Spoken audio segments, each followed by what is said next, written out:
उतरता हुआ देखा, तब हम जैसे लोगों में वो विश्वास जगने लगा कि अगर भारत देश का कोई भला कर सकता है, कोई पार्टी भला कर सकता है, कोई नेता भला कर सकता है, तो यही पार्टी और यही इनके जैसे नेता है। तो इन दो कारणों से मैंने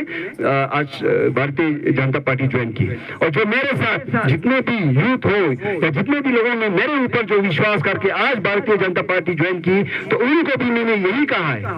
कि आप जो है आंखें बंद करके मेरे पीछे नहीं आना। मैं अपने तरीके से मैं खुद सोच समझ के इनके साथ जा रहा हूं, लेकिन मेरे साथ जितने भी लोग आ रहे हैं आप खुद समझिए, सोचिए, आंखें बंद करके मेरे पीछे भी मत आइए, खुद देखिए कौन क्या बोल रहा है, कौन क्या कर रहा है, कौन क्या कर सकता है, उसी को देखते हुए आइए। और उसी विश्वास के साथ आज मेरे साथ बहुत से लोग, खासकर नौजवान, लगभग सभी लोग मेरे साथ आके आज भारतीय जनता पार्टी ज्वाइन की। और तीसरा कारण जो मैंने बताया, इंडियन नेशनल कांग्रेस और Indian national conference, Indian national Congress और नेशनल कॉन्फ्रेंस जो जम्मू कश्मीर में पिछले 60-70 सालों से राज किया और खुसूसन कारगिल में इन्होंने राज किया, उनकी काम करने के तरीके को,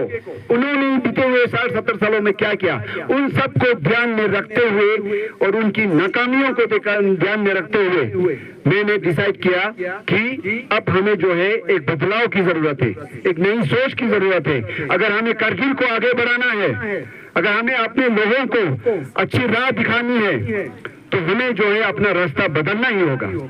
मुझे याद है बीते हुए 60-70 सालों में, चाहे वो पूरे देश में हो चाहे कारगिल में हो, सभी जो है आंखें मूंद कर कांग्रेस के साथ लगा रहा,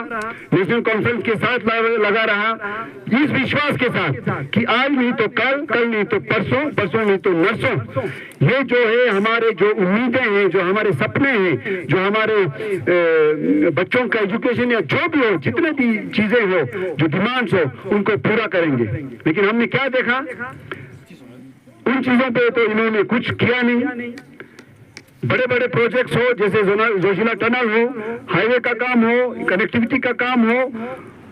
पानी का हो, जो भी हमारे डेवलपमेंट से रिलेटेड काम हो, हमने क्या देखा, इन्होंने बड़े बड़े वादे किए, हर इलेक्शन में वादे किए, चाहे वो असेंबली का इलेक्शन हो, चाहे वो काउंसिल का इलेक्शन हो, चाहे पंचायत का इलेक्शन हो, जब भी इलेक्शन आया एक से बढ़कर एक वादे किए। जैसे ही इलेक्शन खत्म हुआ, इसके बाद दोबारा वापस दिखा नहीं।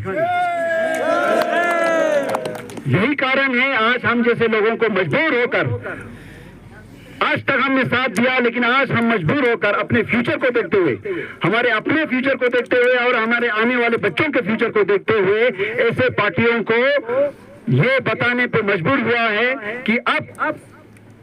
वो वक्त नहीं है जो अब पहले जैसे हम लोग थे जम्मू कश्मीर के नीचे, या पहले जैसे जमाना था कि आप किसी को भी बेवकूफ बना लो, किसी को भी डराओ, किसी को भी धमकाओ, कभी रिलीजन के नाम पे, कभी किसी चीज के नाम पे आपस में एक दूसरे को लड़ाओ। हम सब ने देखा और मैंने भी बहुत बारीकी से इन चीजों को बीते हुए कई सालों से मैंने देखा। इस गांव में मुझे रहते हुए 15 साल हुआ, मैंने भी इसमें जमीन पे, धरातल पे देखा। बीते हुए कई सालों में कभी इन्होंने ले और करगिल करके आपस में लड़ाया। जो हमारे कश्मीर में जो हमारे नेता बैठा है, अब्दुल्ला हो या जो मर्जी हो, नेशनल कॉन्फ्रेंस हो या कांग्रेस के नेता, उनके कहने पे हमारे कारगिल के नेताओं ने कभी हमको ले करगिल करके आपस में लड़ाया, कभी बुद्धिस्ट और मुस्लिम करके आपस में लड़ाया। और आज मैं करगिल के आवाम को और खासकर यूथ को आज मैं कहना चाहता हूं, आज वक्त आया है कि हमें बहुत ज्यादा सोच समझकर, बहुत ज्यादा इन चीजों को ध्यान में रखते हुए हमें फैसला करने की जरूरत है। आज मैं फिर देख रहा हूं, बीते हुए कई सालों में इन्होंने हमें कभी बुद्धिस्ट मुस्लिम, कभी ले कारगिल करके अपना कुर्सी बचाने के लिए, अपना सियासी रोटी सेकने के लिए, अपना मजहबी रोटी सेकने के लिए इन्होंने हमारे दिमाग में इस तरह की चीजें डाला, चाहे बच्चों में हो, चाहे लोगों में हो, चाहे औरतों में हो, चाहे हर किसी के, और हम इनके शिकार होते रहे। और आज मैं एक और चीज देख रहा हूं, जो मैं आज करगिल के जो नौजवान हैं, पढ़े लिखे लोग हैं, जो इंटेलेक्चुअल्स हैं, उनको मैं बताना चाहता हूं, आज एक और दूसरा एक नैरेटिव सेट करने की कोशिश कर रहे हैं ये लोग,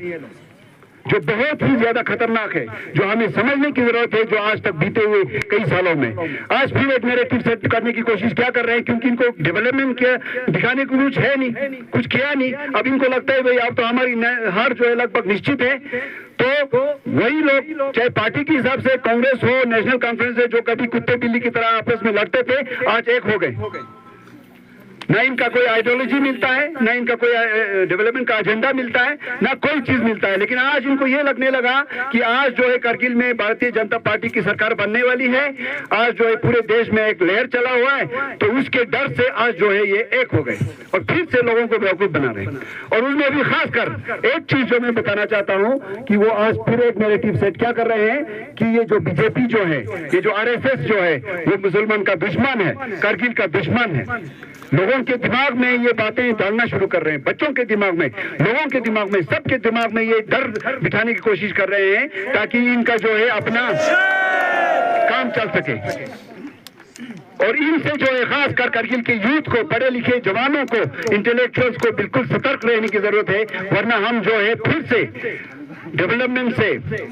हर चीज से हम महरूम रहेंगे। तो मैं सबसे ये अपील करता हूं, खासकर कारगिल के नौजवानों से,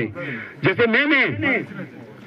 हम बहुत आसान है कहीं बाहर बैठ के किसी को क्रिटिसाइज करना, बहुत आसान है कि बाहर बैठ के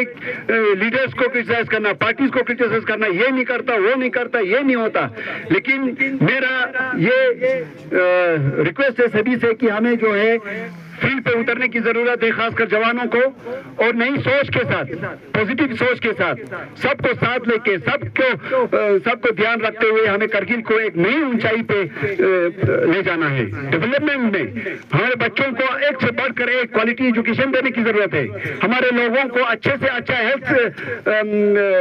सिस्टम देने की जरूरत है, सड़कें बनाने की जरूरत है, बिजली की जरूरत है, पानी की जरूरत है। इन सभी चीजों पर